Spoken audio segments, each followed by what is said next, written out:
Alright, dalam seri ini kita akan belajar basic implementasi Vue.js. Lebih tepatnya kita akan uh, yang sering disebut create, read, update, delete. Yang jelasnya kita akan belajar CRUD di sini ya. Tetapi kita tidak akan menggunakan Vue CLI di sini. Tetapi nanti akhirnya mungkin saja bisa jadi ya kan. Saya akan mengajari Anda juga tentang bagaimana mengkonvertnya ke Vue CLI. Sebenarnya konsepnya sama, hanya saja berbeda sedikit saja. Karena kita di sini akan menggunakan Laravel lebih tepatnya. Jadi kita menggunakan Vue.js tepat di dalam Laravel. Nah, ketika Anda siap, kita akan start dari sekarang. Laravel, new, learn, Vue.js. Enter, kita akan tunggu sampai selesai. Ini tidak akan lama. Yang pertama, kita tidak akan mempersiapkan database di sini, melainkan kita akan mempersiapkan yang namanya Vue router. Karena jujur saja kita membutuhkan SPA seperti yang saya bilang sebelumnya, sehingga kita nanti mengklik satu page ke page yang lain tidak akan ada loading sama sekali. Nah, untuk itu kita perlu yang namanya Vue router ketika kita menggunakan Vue. Tetapi ketika kita misalnya menggunakan React, kita butuh yang namanya React router DOM. Oke? Nah, sekarang silakan cd into learn Vue.js. Dan silahkan buka di browser Anda, bisa dengan PHP Artisan Serve, atau jika Anda menggunakan OS X seperti saya, Anda bisa menggunakan Valet. Oke? Silahkan buka project yang baru saja kita install di text editor Anda. Di sini saya menggunakan Visual Studio Code ya, seperti yang digunakan banyak orang.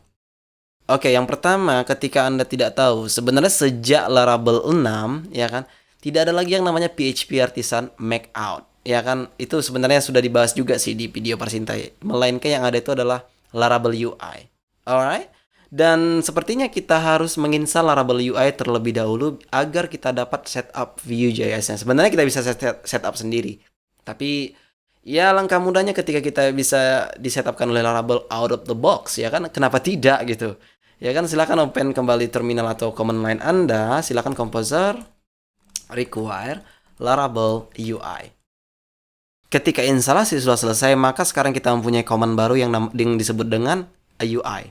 Jika Anda lihat di sini ada UI out and UI controller. Oke.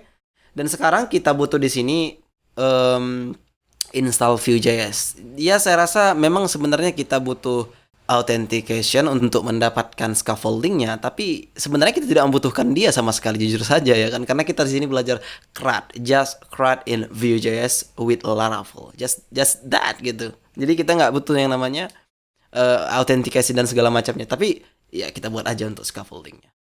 So PHP Artisan UI view out, ya kan, biar supaya, atau ya nggak perlu lah kayaknya ya kan, atau kita nggak usah menggunakan kita nggak usah menggunakan autentikasinya, kita langsung aja pakai view-nya aja, tidak usah scaffolding untuk authentication-nya. Oke, let's enter. Dan jika Anda lihat di sini npm install and npm run dev, kita disuruh melakukannya. Kenapa tidak Anda lakukan sekarang? Tetapi ya memang saya mempunyai npm di sini. Tapi jika Anda tidak tahu, sebenarnya saya juga mempunyai yarn di sini, which is ketika misalnya Anda pernah menginstal React, ya kan? Ketika Anda menggunakan npm untuk menginstal React, itu pasti ada di bawah kali pesannya terakhir kali. Consider using a view. Consider using what the hell is that? Consider using yarn, kata itu. Kenapa yarn? I don't know, man, tapi ya emang itu disarankan gitu. Lebih baik kita sekarang pakai yarn, tapi ketika Anda ingin menggunakan npm, it doesn't matter at all kan gitu. So, saya akan menggunakan yarn di sini. So, yarn install and yarn dev. Alright, let's wait for it. Just a second. Alright, jika Anda lihat instalasinya sudah selesai. Nah, sekarang apakah kita bisa menggunakan view-nya ataukah tidak, kan gitu.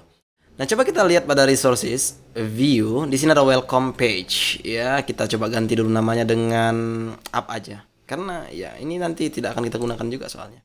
Gunakan, cuman ya satu ini aja. Coba kita buat dulu scaffolding untuk HTML-nya di sini. Oke, di sini kita buat ya udah dokumen aja kita buat di sini nggak apa-apa. Cuman di sini kita buat di paling bawah script source untuk JS and app.js, dan tak lupa kita tambahkan untuk link stylenya CSS app CSS. Oke. Dan coba kita buat di sini main. Coba kita buat di sini misalnya Persinta. Dan coba kita lihat pada JS, di sini ada app.js. Coba kita pergi ke body, ada element. dia akan men-select elemen apa yang akan kita gunakan. Di sini coba kita ganti Percinta. Karena jujur saja di sini tadi kita buat ID-nya Percinta, maka di sini kita buat Percinta. Alright. Dan sekarang saya akan membuat di sini example, ya. Karena jika kita lihat di sini di komponen ini ada namanya example component, yang sebenarnya bisa kita rubah menjadi misalnya navigation, bisa kita buat di sini navigation misalnya. Oke, coba kita hapus yang ada di sini. Kita ganti menjadi card body. This is navigation. Nah, misalnya seperti itu. Alright. Dan sekarang ini kita save dan coba kita lihat pada di sini kita buat navigation seperti itu saja. Nah, kemudian ketika kita refresh di browser, jika kita lihat, yang pertama yang Anda lihat adalah view welcome not found, ya, because karena kita sudah rename yang tadinya welcome menjadi abdul.php. Alright, yang pertama yang kita lakukan adalah pergi ke root, kita pergi ke web.php. Nah, di sini untuk welcome kita akan ganti menjadi up. Nah, ketika kita refresh di browser, maka errornya akan sudah hilang. Nah, sekarang saya akan klik kanan dan inspect elemen semua di halaman kita ini. Jika Anda lihat pada konsol, otomatis view sudah melihat bahwa dia tidak bisa menemukan ID up. Kenapa? Karena tadi sebenarnya dia run dep-nya itu sebelum kita mengganti yang ada di app.js, which is yang ada di sini.